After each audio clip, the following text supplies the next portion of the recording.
flags polluting the proud Austrian vista. No desperate escape in the dark of night. Rolf never betrayed Liesel. Like me, she had been 16 going on 17, waiting for life to start. Maria and the captain were falling in love. As we patiently waited for them to discover what we already knew, their happily ever after was just as much ours. How could it end with the family on the run, scaling a perilous mountain with nothing but the clothes on their backs? Stories of war were passed around so casually at our dinner table, along with the 1,000-year-old eggs and fermented bean curd. The furtive whispers between my parents of buried gold and photographs left behind in the dead of night, as though someone was still listening in. This was the familiar, well-worn narrative of peasants and farmers caught in the crossfire of war.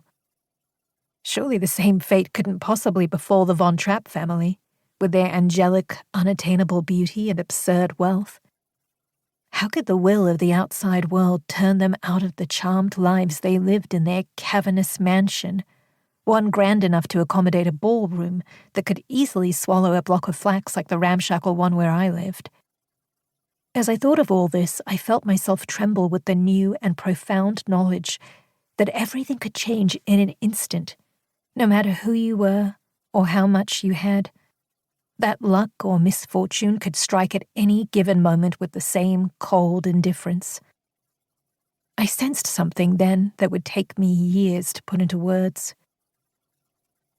"What's that tune you're humming?" Tin had asked, gently coaxing me from my reverie. Turning to nuzzle his neck, I said, "Something good from The Sound of Music. By the glass house, Maria sings it to the captain right after he confesses his love to her. I've always thought that's the way the movie should have ended. Why didn't the director just yell cut and be done with it?"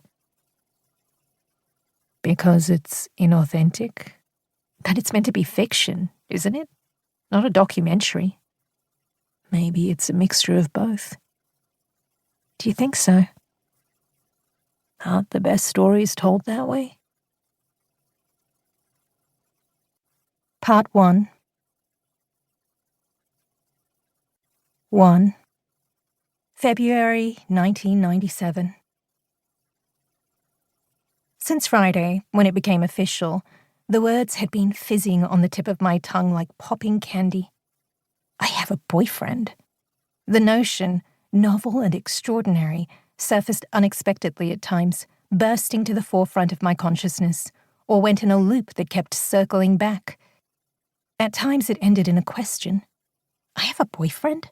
Swinging wildly between wonder and disbelief. Yet here he was, arm slung casually around my shoulder, walking me to school. Like it was the most ordinary thing in the world. As we continued in our shy, awkward shuffle, I'd never walked with a boy's arm around my shoulder before. We snuck looks at each other, trying our best not to smile. There was the occasional, "What?" and then one of us would laugh a little. Farther along, we came upon two workmen in bright orange vests and hard hats, smoothing out freshly laid cement with their loud, circular machinery. All down the street were yellow plastic barriers set up to form a loose perimeter around their work. Seeing how the men were distracted, I crouched down, picking up a twig by my feet. "What are you doing, "Cover me." I tossed a furtive glance over my shoulder to check on the workmen again. Then, twig firm in hand, I etched in our names. Later, I recounted this thrilling act of vandalism to my friends during lunch break as we sat under our big tree. Asim and I thought of it as ours from the moment we had staked our claim on this spot, all the way back in the 7th grade, when all the newly formed groups were in their migratory phase. We could have just as easily ended up by the school canteen, with its noisy rush of foot traffic, or the back paddock, which offered little protection from the elements. Instead, we were safely tucked away in our cozy nook, sandwiched between the library and language block. During the hot, sticky summers, our tree provided us with plenty of shade. When it rained, we simply moved from the tree to the library steps, to shelter under its generous